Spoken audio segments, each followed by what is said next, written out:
আজকে আলোচনা করব কিভাবে অবিবাহিতের সার্টিফিকেট ও হলফনামা করবেন এবং কেন করবেন তা নিয়ে বিস্তারিত। সুপ্রিয় দর্শক মণ্ডলী, সাধারণত বিদেশে বিবাহ, নাগরিকত্ব বা চাকুরি পাবার জন্য তৈরি করতে হয় এই হলফনামা, মানে অবিবাহিতের হলফনামা, সাথে অবিবাহিতের সার্টিফিকেটও প্রয়োজন হয়। এই জন্য আপনাকে কি কি করতে হবে আসুন বিস্তারিতভাবে জেনে নিন।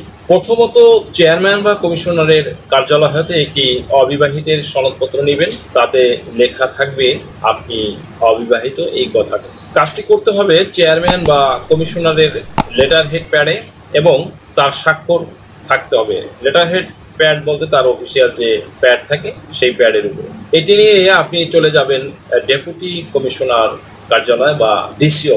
সেখানে গিয়ে আপনাকে বলতে হবে যে আপনার একটি অবিবাহিতের সনদপত্র বা আনমেরিড সার্টিফিকেট লাগবে। তখন আপনাকে তারা একটি ব্যাংক অ্যাকাউন্ট দিবে। সেই চালানের মাধ্যমে আপনি উত্তরা ব্যাংকে টাকা পরিশোধ করবেন। হয়ে গেল আপনার প্রথম কার্যক্রমটি। এরপরে দ্বিতীয় কাজটি কি হবে আসুন জেনে নেওয়া যায়। দ্বিতীয়ত, আপনাকে একটি সাদা কাগজে ডিসি বরাবর একটি আবেদনপত্র লিখে আবেদন করতে হবে। সাথে 20 টাকার কোর্ট ফি সংযুক্ত করে দিতে হবে এবং সাথে প্রার্থিত ব্যক্তির এবং তার কোনো গার্ডিয়ান বা অথরাইজড পার্সনের ছবি সংযুক্ত করে আবেদন করতে হবে। লাইক হতে পারে আপনার বাবা বা মায়ের বা ভাইয়ের ছবি। আশা করি বুঝতে পেরেছি।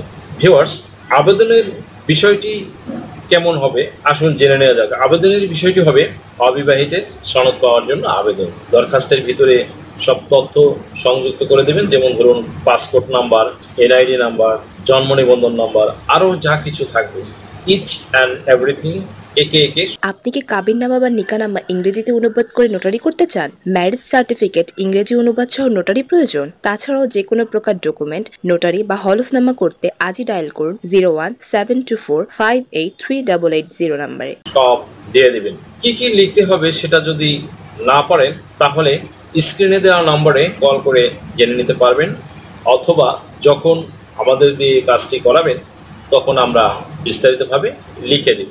অতঃপর এবার তৃতীয় পদক্ষেপটি নিতে হবে।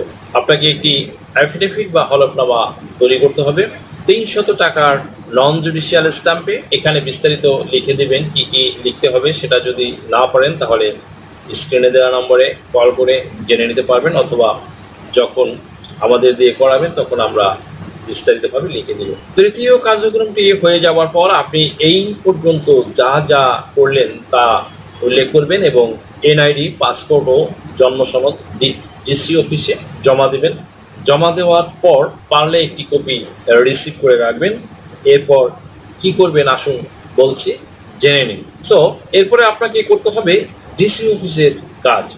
ডিসি অফিসে কি কি কাজ করতে হবে আসুন জেনে নেই। ওখানে আপনার যে এখন পর্যন্ত যে ডকুমেন্টস করলেন এসব ডকুমেন্টস জমা দিবেন। তারা তখন জিএসবি দিয়ে পুলিশ ভেরিফিকেশন করাবে এবং সরে জমিনে তদন্ত করে একটি তদন্ত প্রতিবেদন দিবেন। তারা প্রতিবেদনটি দিবে ডিসি অফিস বরাবর। ডিসি অফিস পজিটিভ রিপোর্ট গেলে একটি to whom it may concern, that mean বাংলায় অর্থ দাঁড়ায় যাহার জন্য প্রযোজ্য এমন একটি সার্টিফিকেট দিবে, যেটা একটি প্রত্যয়নপত্র টাইপের হবে। সো তখন তারা এই সকল ডকুমেন্টসগুলো ফরেন মিনিস্ট্রি থেকে, দ্যাট মিনস পররাষ্ট্র মন্ত্রণালয় যাকে বলা হয়, সেখান থেকে এটাকে অ্যাটাস্টেশন বা সত্যায়িত করার জন্য পাঠাবে। তাদের মাধ্যমে ফরেন মিনিস্ট্রি কাজগুলো একটু সময় সাপেক্ষ বটে, একটু লেন্দি প্রসেস। আর আপনি যদি তখন নিজে গিয়ে এইসব ডকুমেন্টস নিয়ে যদি ফরেন মিনিস্ট্রিতে যান তাহলে কাজটা একটু দ্রুত হবে। এভাবেই সম্পূর্ণ প্রক্রিয়াটি সম্পন্ন করতে হবে বন্ধুরা। আশা করি ভিডিওটি থেকে সামান্যতম হলেও উপকৃত হয়েছেন। যদি ভিডিওটি আপনাদের সামান্যতম উপকারে আসে তাহলে রিকোয়েস্ট করব চ্যানেলটি লাইক, শেয়ার, কমেন্টস এবং সাবস্ক্রাইব করে পাশে থাকা বেল আইকনটি প্রেস করে দিন, যাতে পরবর্তী ভিডিওর নোটিফিকেশনটি খুব সহজেই পেয়ে যান। সো আজকের মতো এখানে শেষ করছি। দেখা হবে অন্য কোনো দিন, অন্য কোনো ভিডিওতে, অন্য কোনো আইনি কন্টেন্ট নিয়ে। সেই পর্যন্ত সকলে ভালো থাকুন, সুস্থ থাকুন, নিরাপদে থাকুন। আবারও সবাইকে ধন্যবাদ জানিয়ে এখানে শেষ করছি। আল্লাহ হাফেজ।